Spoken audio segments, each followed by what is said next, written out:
as you all know that today we are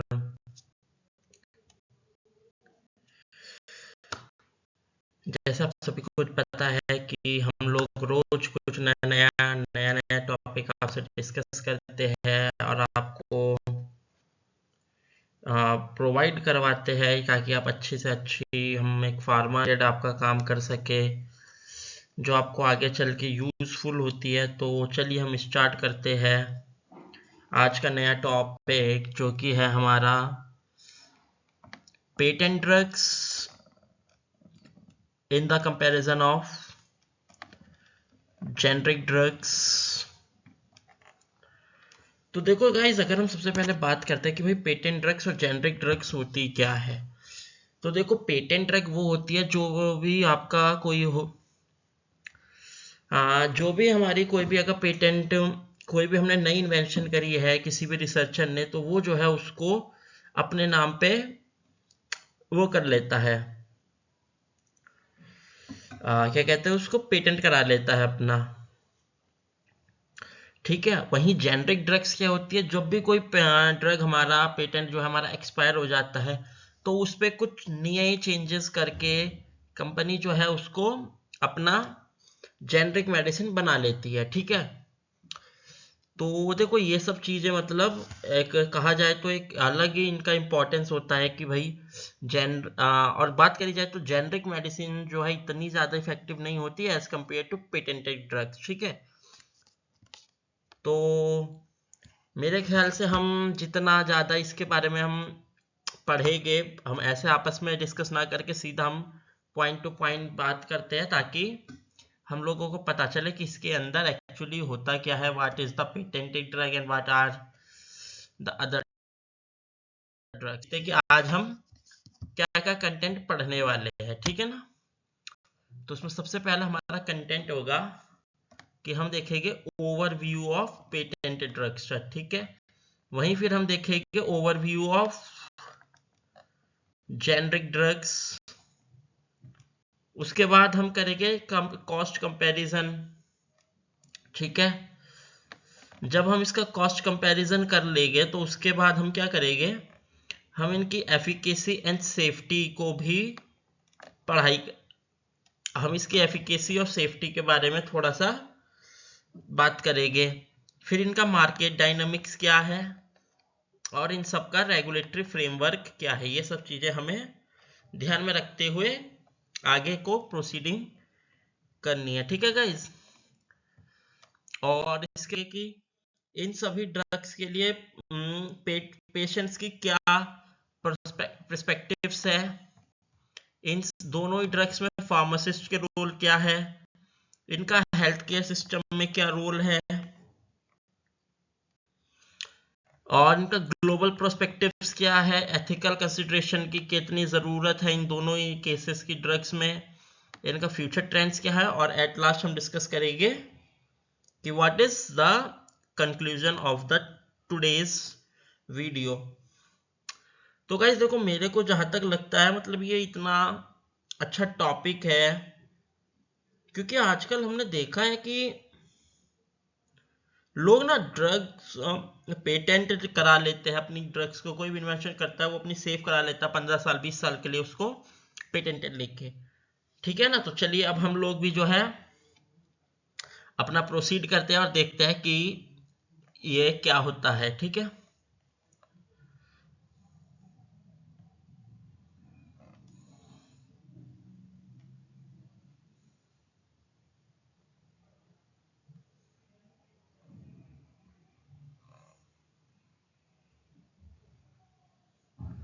तो guys देखो, patented drugs जो है ना, मतलब जैसे मैंने आपको बोला है कि पेटेंट ड्रग के अंदर आपको जो भी आप कोई नई इन्वेंशन करते हो उसी के बारे में आपसे डिस्कशन किया जाता है पेटेंट ड्रग्स के बारे में।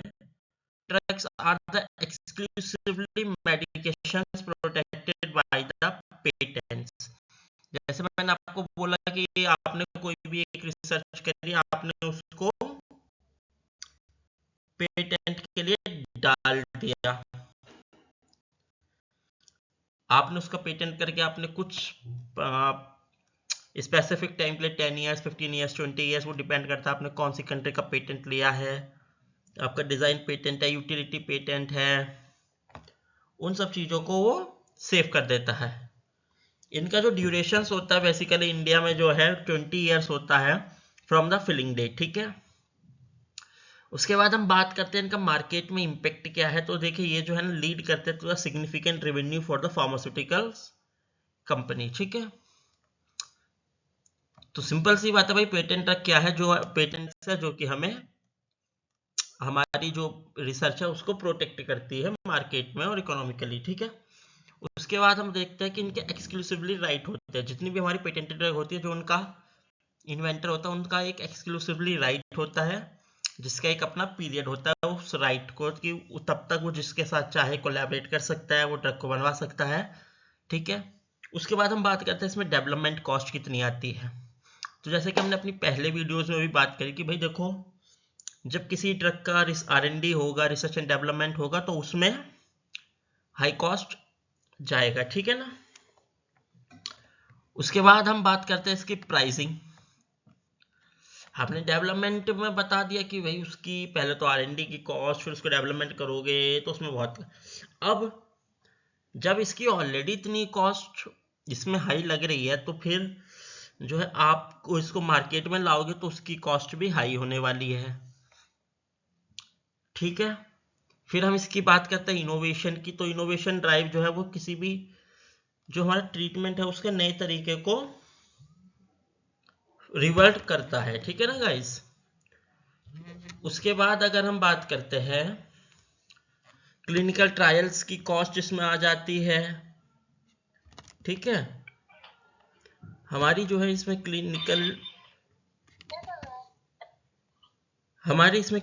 ट्रायल की कॉस्ट आ जाती है, जिसमें हमारा डिपेंड कर देता है कि उसकी अप्रूवल कॉस्ट वगैरह, और मतलब उसमें बहुत सारी प्रोस्पेक्टिव्स हमें उसमें ध्यान देने पड़ते हैं पेटेंटेड ड्रग्स के अंदर।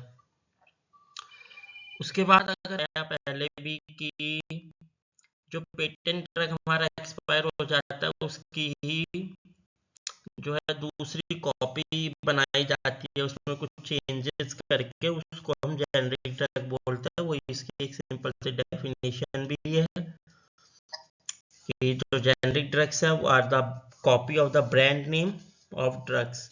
वहीं अगर हम इसकी रेगुलेटरी अप्रूवल की बात करते हैं तो वो जो है अपने जो स्टैंडर्ड्स होते हैं उनको मीट करती है। मतलब आपकी जो पेटेंटेड ड्रग जो है वो तो अपने आप में एक स्टैंडर्डाइज्ड ड्रग है, उसके तो बहुत सारे टेस्ट होके आती है मार्केट में। लेकिन जो आपकी जेनरिक मेडिसिन होती है वो क्या होता है ना, उसमें बस ये देखा जाता है कि जो भी आप उसमें मॉडिफिकेशन करते हैं वो जो आपके स्टैंडर्ड ड्रग है उसके साथ मीट कर रही है या नहीं कर रही है। मार्केट में अगर इसकी अवेलेबिलिटी की बात करते हैं तो आफ्टर पेटेंट के एक्सपायरेशन के बाद ये जो है आपको आराम से मिल सकती है, ठीक है ना। और अगर हम इसमें बात करें तो जेनरिक ड्रग्स जो है इजीली आपको ओटीसी पे मिल जाती है। अब अगर हम इसमें बात करते हैं कि भाई इसके जेनरिक ड्रग के एक्टिव इंग्रेडिएंट्स क्या होते हैं, कि जब हम इसमें मॉडिफाई कर रहे हैं तो क्या हम इसके एक्टिव इंग्रेडिएंट्स चेंज करते हैं? नहीं, इसके एक्टिव इंग्रेडिएंट्स हम लोग चेंज नहीं करते, सिर्फ जो क्वालिटी ऑफ एक्टिव इंग्रेडिएंट्स है वो चेंज कर दी जाती है, जिसकी वजह से इसकी जो कॉस्ट है वो भी काफ़ी कम हो जाती है as compare to the first one, the patented drug.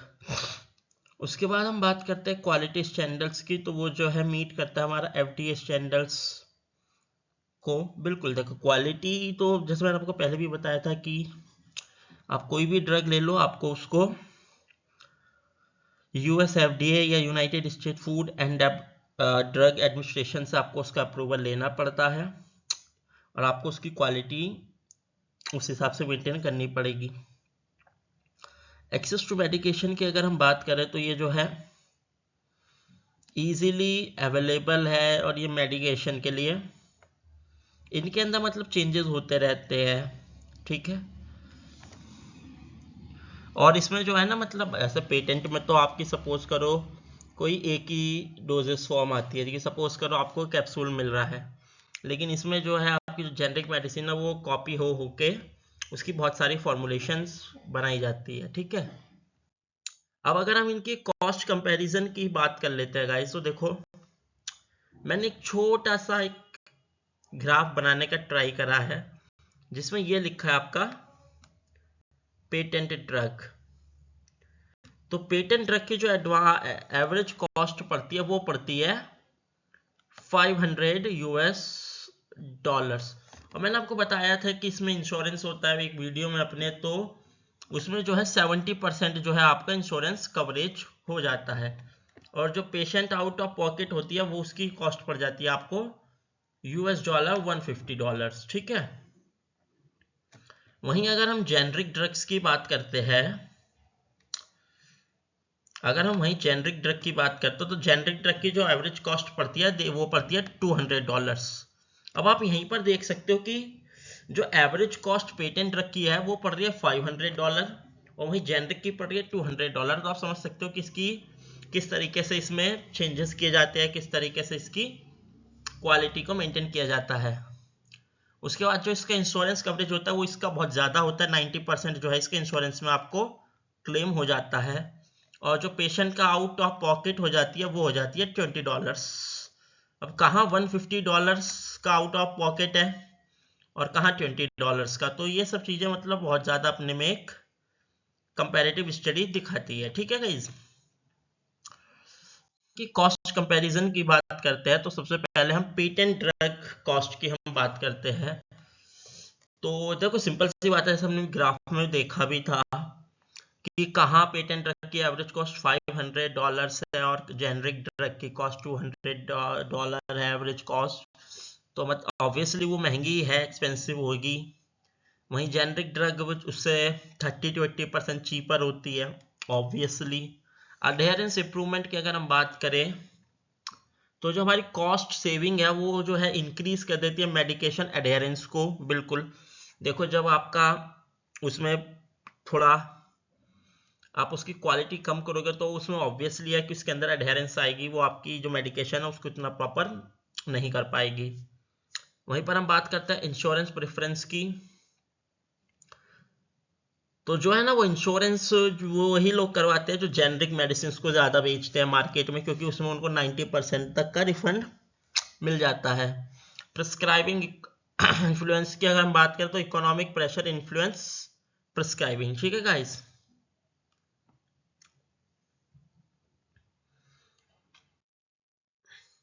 उसके बाद हम बात करें अगर इसकी एफिकेसी और सेफ्टी की, तो इसकी वो देखिए उसमें आते हैं क्लिनिकल ट्रायल्स, जिसमें जो है आपके बोथ पेटेंट और जो जेनरिक ड्रग है उन दोनों का ही आपका क्लिनिकल ट्रायल्स होता है। ठीक है। वहीं अगर हम इसकी सेफ्टी साइड इफेक्ट्स की बात करते हैं, जो पोटेंशियल साइड इफेक्ट जो है वो मॉनिटर किए जाते हैं और रिपोर्ट किए जाते हैं, चाहे आपका पेटेंट ड्रग हो या जेनरिक ड्रग हो।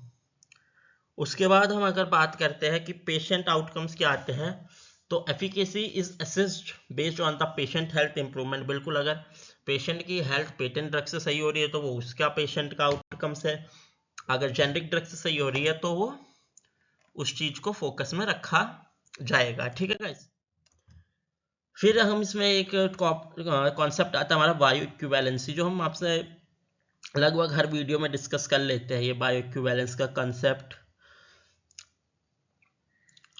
जो generic drugs must demonstrate bio equivalence. बिल्कुल।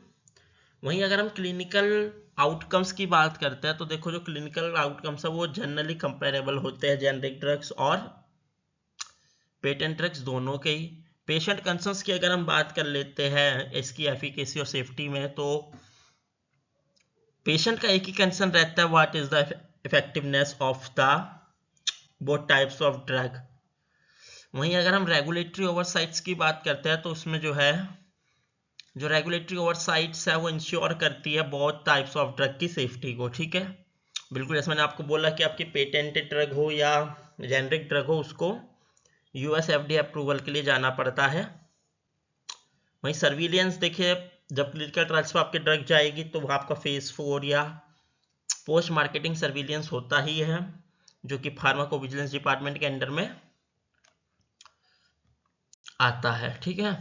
बात करें इन दोनों ही ड्रग्स की जो मार्केट डायनामिक्स है, तो देखो जब मार्केट ट्रेंड्स की हम बात करते हैं तो भाई देखो मार्केट में तो वही चीज है ना, वही चीज ज्यादा चलती है जिसकी अफोर्डेबल हो। अब आप एक बात बताइए, मैं छोटा सा एग्जांपल लेता हूँ। आप कोई एक पेटेंट ड्रग मार्केट में लेने जाते हो, उसकी कॉस्ट आपको पड़ती है 2000 रुपए फॉर 2000 रुपीज फॉर 10 टैबलेट। वहीं उसी चीज के ट्रीटमेंट के लिए आपको जेनरिक मेडिसिन मिल रही है 500 रुपीज पर 10 टैबलेट। तो आपके मार्केट में क्या ट्रेंड करेगा, ये बात आप मेरे को खुद बताइएगा। वहीं हम बात करते हैं कॉम्पिटेटिव लैंडस्केप की, तो जो जैसे जैसे जेनरिक मेडिसिन बढ़ती जाती है तो वो जो है पेटेंटेड ड्रग को, उसकी सेल को कम करती है, उसकी इफेक्ट डालती है।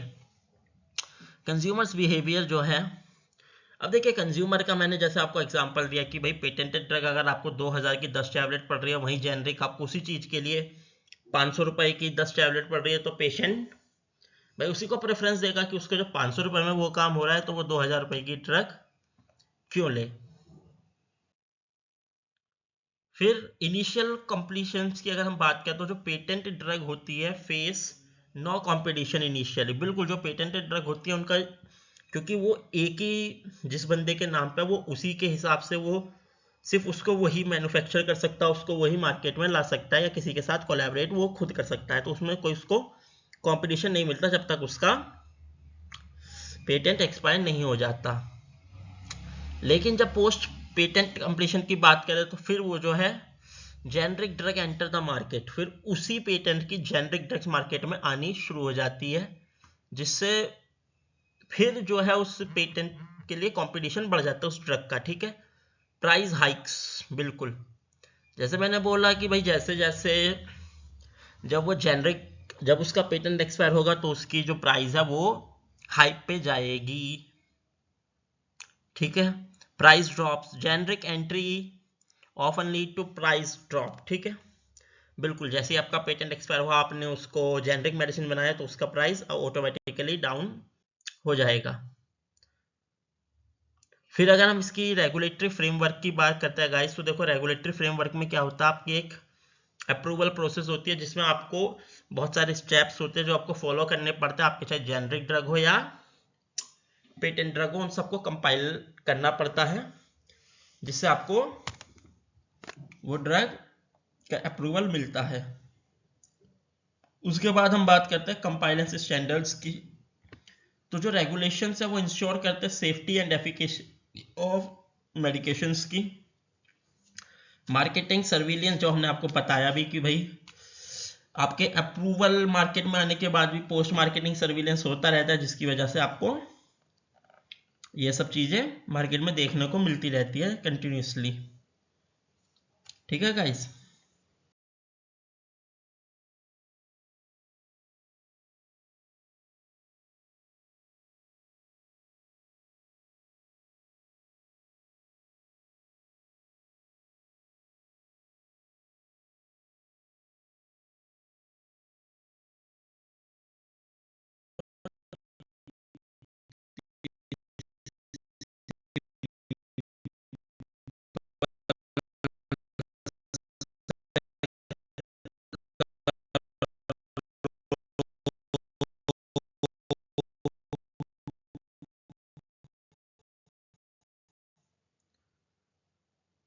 फिर मैं इसकी अगर बात करता हूँ रेगुलेटरी फ्रेमवर्क में, तो इसकी एक क्लिनिकल ट्रायल्स आती है।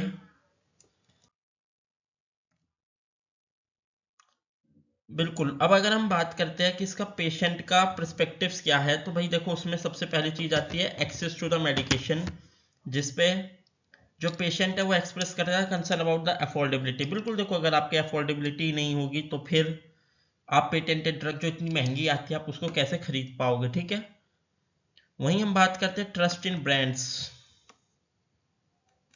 बिल्कुल, आपको मैं prefer patented drugs, drug for the precise reliability. बिल्कुल, अब जैसे आपको पता है कि भाई ये ड्रग जो है इस ब्रांड का है, तो भाई ये मेरे लिए इफेक्टिव है, आप उसी ब्रांड को जाके लोगे। जैसे आपको पता है कि एक ही जेनरिक मेडिसिन जो है बहुत सारी कंपनी बनाती है, सिप्ला भी बनाती है, जीएसके भी बनाती है, मैनकाइंड भी बनाती है। लेकिन अगर आपको पता है कि भाई मुझे इफेक्ट कर रही है इस ब्रांड की, तो मैं तो इसी ब्रांड की दवाई लेने वाला। उसके बाद साइड इफेक्ट अवेयरनेस, बिल्कुल पेशेंट को उसके होने वाले साइड इफेक्ट से अपेयर होना चाहिए। और जैसे मैंने आपको बोला ब्रांड नेम का प्रेफरेंस हमेशा पेशेंट लेता है। जेनरिक चॉइस, बिल्कुल जेनरिक मेडिसिन की हम बात करते हैं तो उसमें हमें एक चॉइस मिल जाती है।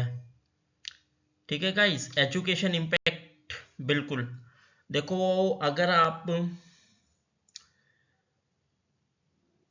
आपको एक अच्छी नॉलेज है अबाउट जेनरिक मेडिसिन तो आपका जो एक्सेप्टेंस होगा कि हमें ये लेनी है तो वो अच्छी हो जाती है। उसके बाद हम बात करते हैं साइड इफेक्ट कंसर्न्स की, तो वो हमेशा से ही रहता है कि भाई हम जो ड्रग ले रहे हैं वो से उसके कोई साइड इफेक्ट तो नहीं है। और एक आता है ट्रस्ट इन प्रोवाइडर्स, बिल्कुल भाई। अब देखो कुछ लोग तो होते हैं कि उन्होंने तो ब्रांड को देख के ले लेते हैं कि नहीं भाई मेरे को, तो मैं एक एग्जांपल की बात तो बोल रहा हूँ, ये मत समझना मेरे को उसको अदरवाइज मत ले लेना कोई, कि भाई एक बंदा है वो कहता है नहीं भाई मुझे तो सिप्ला की मेडिसिन से बहुत इफेक्ट मिलता है, या मेरे को मैनकाइंड की मेडिसिन से बहुत इफेक्ट मिलता है, किसी को डॉक्टर रेड्डी की मेडिसिन से बहुत इम्पैक्ट मिलता है। उसी तरह कुछ लोग होते हैं कि भाई हम जिस मेडिकल स्टोर से ले रहे हैं उस प्रोवाइडर पे ट्रस्ट होता है कि भाई ये बंदा हमें मेडिसिन देगा तो वो हमें मेडिसिन बिल्कुल सही देगा, वो हमें कोई गलत मेडिसिन नहीं देगा। अब अगर हम बात करते हैं इन सब चीजों के बाद हमारा फार्मासिस्ट का क्या रोल बन जाता है, तो देखो सबसे पहले एज अ फार्मासिस्ट हम लोगों का रोल क्या है कि हम जो है मेडिकेशन का मैनेजमेंट करें, जिसमें हम ये देखेंगे कि उसकी सेफ्टी और इफेक्टिवनेस और उसके जो यूज है मेडिकेशन के उन सबको हम वेरीफाई करेंगे। फिर पेशेंट एजुकेशन, हम पेशेंट को बताएंगे कि भाई आप ये ड्रग ले रहे हैं तो इसके बारे में आपका ये ड्रग, उसके ये साइड इफेक्ट्स है, इसके ये फायदे हैं, ये सब चीजें। फिर आपका आता है हेल्थ केयर कोलैबोरेशन, जिसमें आपको हेल्थ केयर वर्कर्स के साथ टीम बनानी पड़ती है जिससे आप पेशेंट की केयर कर सकते हैं। जैसे कि आप फार्मासिस्ट है, आप नर्सेस से बात कीजिए, नर्सेस के साथ, या और भी जो पैरामेडिकल टीम्स होती है उनके साथ कोलैबोरेट करके आप अपना वर्क कंटिन्यू कर सकते हैं। फिर जैसे मैंने आपको बोला पेशेंट एजुकेशन, इंश्योरेंस नेविगेट, आपको हेल्प करनी चाहिए navigate insurance coverage for medication, बिल्कुल। जेनरिक अल्टरनेटिव, बिल्कुल आज के टाइम में जो है देखो जेनरिक के भी अल्टरनेटिव आ गए जिसको हम सपोटेनियस ड्रग भी कहते हैं, तो आपको वो सब भी एड्रेस में लाने हैं। अपने ड्रग मॉनिटरिंग, बिल्कुल आप जो भी ड्रग दे रहे हो उसकी साइड इफेक्ट्स वगैरह आपको सब मॉनिटर करने चाहिए। कॉस्ट एडवोकेसी की हम बात करें तो advocate for cost effective treatment, बिल्कुल जैसे मैंने बोला कि हर एक पेशेंट को बजट के हिसाब से अपनी मेडिसिन लेनी होती है। Impact on health care system की अगर मैं बात करता हूं तो देखो access to medication, health care cost, patient outcomes, ये सब चीज है जिसमें आपको हेल्थ केयर कॉस्ट बिल्कुल जरूरी चीज है। पेशेंट का क्या फीडबैक है, बिल्कुल। कॉस्ट रिडक्शन, बिल्कुल देखो जब हमारी पेटेंट से जेनरिक जाती है तो हमारे ड्रग की जो है कॉस्ट रिड्यूस हो जाती है। एक्सेस इंप्रूवमेंट की हम बात करें तो वो इंक्रीज एक्सेस हो जाता है to medication, improve public health, resource allocations हो जाती है, प्राइस स्टेबलाइजेशन में भी आ जाता है और पॉलिसी एनहांस्ड भी हो जाती है उसकी। अब अगर हम इसके ग्लोबल पर्सपेक्टिव्स की बात करते हैं आपकी पेटेंटेड ड्रग और जेनरिक ड्रग्स के, तो उसमें इंटरनेशनल रेगुलेशंस का बहुत बड़ा रोल आता है भाई। अगर आप ग्लोबल की बात करते हैं तो फिर आपको जो है जिस भी कंट्री में आप अपनी ड्रग भेजोगे वहाँ की जो स्टैंडर्डाइजेशन है उसके हिसाब से अपनी क्वालिटी को मैच कराना पड़ेगा। एक्सेस टू मेडिकेशन अंडरस्टैंड करना पड़ेगा आपको ग्लोबल में आपके ड्रग की कितनी नीड है। Cultural attitude, exploring how culture influence medication choice, बिल्कुल अगर वहाँ का कल्चर ही नहीं है तो आप वहाँ पे कैसे अपना ड्रग चला सकते हैं। पेटेंट्स लॉ, बिल्कुल some countries have strict patent law then other, बिल्कुल। Generic market can under develop in certain regions, वहीं ट्रेड एग्रीमेंट्स होते हैं, हेल्थ इनिशिएटिव्स होते हैं, एक्सेस टू जेनरिक मेडिसिन होती है, ओके ना। अब हम ये क्या अगर एथिकल कंसिडरेशन की बात करते हैं तो सबसे पहले पेशेंट का राइट है, आप कौन सी ड्रग उसको दे रहे हैं उसके बारे में सारी नॉलेज लेना पेशेंट का राइट होता है। एक्सेस टू मेडिकेशन, बिल्कुल फार्मास्यूटिकल एथिक्स भी होते हैं जिससे वजह से आपको उसके क्या प्रॉफिट्स है, वो सब आपको पेशेंट के साथ डिस्कस करने चाहिए, ठीक है। और अराउंड उसकी ड्रग प्राइसिंग, पेटेंट प्रोटेक्शन, बिल्कुल एथिकल कंसिडरेशन में देखो, आपके पास जब तक पेटेंट है तो आप उसके साथ किसी भी तरह से आप उस ड्रग को यूज कर सकते हो, सिर्फ वही जिसके पास वो पेटेंट रहता है, जिसके नाम से होता है। जेनरिक एक्सेस की हम बात करें तो भाई देखो, जेनरिक मेडिसिन हमें प्रमोट करती है हमेशा। फिर ट्रांसपेरेंसी रहनी चाहिए, बिल्कुल जो प्राइजेस है उसके साथ ट्रांसपेरेंसी रहनी चाहिए। हम बात करें तो एथिकल प्रिस्क्राइबिंग रहनी चाहिए, जिसमें आपको हमेशा पेशेंट वेलफेयर के बारे में बात करते हैं। अगर हम इनके फ्यूचर ट्रेंड्स की बात करते हैं तो देखो, उसमें नई नई इनोवेशंस आजकल हो रही है ड्रग डेवलपमेंट में, वो चीज़ें। फिर आपकी पर्सनलाइज मेडिसिन आ जाती है, उन सब के बारे में आप बात कर सकते हैं। आपकी सस्टेनेबिलिटी आ जाती है इन द फार्मा, बिल्कुल। आपकी बायोलॉजिक्स की आ जाती है, और जैसे देखो हम पर्सनलाइज मेडिसिन की बात हम बार बार कर रहे हैं अपनी हर वीडियो में ऑलमोस्ट, जैसे हम बायोइक्विवेलेंसी की डिस्कशन हो जाती है उसी तरह से पर्सनलाइज मेडिसिन हो जाती है, क्योंकि धीरे धीरे हमारे इंडिया के अंदर भी पर्सनलाइज मेडिसिन आ रहा है। डिजिटल हेल्थ टूल्स, बिल्कुल जैसे हमने बोला कि एआई ने धीरे धीरे जो है हमारी फार्मा के अंदर भी एंट्री ले लिया, तो वो आजकल बहुत अच्छे अच्छे डिजिटल हेल्थ टूल्स बना रहा है। नई नई इनोवेशंस हो रही है जो हेल्थ केयर के लिए इंपॉर्टेंट हुए है। अब अगर हम इसके बारे में कुछ अपनी फाइनल थॉट्स की मैं बात करूं, देखो जो मैं अपने थॉट्स की बात करता हूं, तो सबसे पहले जो डिफरेंसेस है इन दोनों ड्रग्स के बीच में वो बहुत ज़्यादा ज़रूरी है सब कुछ समझना, पेशेंट के लिए भी, फार्मासिस्ट के लिए भी, even every person who will use the medicine, उन सभी को पेटेंट ड्रग्स और जेनरिक ड्रग्स के बारे में समझने की बहुत ज़्यादा ज़रूरत है। इन्फॉर्म चॉइसेस, बिल्कुल अगर पेशेंट है तो उसके पास मेडिकेशन की चॉइस होनी चाहिए कि भाई उसको जेनरिक चाहिए या पेटेंटेड चाहिए। फिर उन सब चीज़ों का फ्यूचर में जो आजकल नई नई चीज़ें आ रही है, जो नई इनोवेशंस हो रही है, उनका इम्प्लीकेशन होना बहुत ज़रूरी है। तो गाइस इसी के साथ आज का हम ये टॉपिक ख़त्म करते हैं, और सबसे पहले thank you all for the paying attention and the participation. और जैसे मैं आपसे हमेशा बोलता हूँ कि भाई अगर आपको कभी भी कोई प्रॉब्लम होती है तो feel free to ask me any question, और मैं आपसे मैं हर बार की तरह मैं आपसे बोलूँगा कि आप मेरे को फीडबैक दीजिए, और अगर आपको कोई भी मुझसे टॉपिक करवाना है तो आप उसके लिए मेरे इसको डायरेक्ट मुझे बोल सकते हैं। Thank you guys.